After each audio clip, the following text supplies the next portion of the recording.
Dahil sa selos, napatay umano ng isang lalaki ang kanyang misis. Ayon sa PNP, matapos na mawala ng buhay ng biktima, itinali ito ng kanyang asawa sa puno gamit ang alambre para mapagtakpan ang krimen. 16 na taon na nagtago ang akusado. Ayon sa Baras Police, nangyari ang insidente noon pang October 26, 2009 sa Sitio Riza, Barangay Pinugay. Kaya po siya naakusan ng parricide dahil po sa pagpatay niya sa kanyang misis.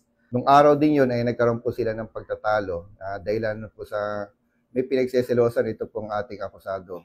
So ito pong ating akusado ay nasakal niya hanggang sa mapatay niya ang kanyang asawa. Para matakpan niya ang krimen na kanyang ginawa ay kanya pong sinabit sa puno ang kanyang misis sa pamamagitan po ng alambre. Rumesponde noon ang kaanak at kapitbahay ng biktima. Ang nakapagtataka, simula noon ay hindi na nagpakita pa ang mister ng biktima. Ito pong ating akusado ay bigla pong nawala nung araw ding yon at nagtago na po siya. Sa Bicol umano nagtago ang akusado.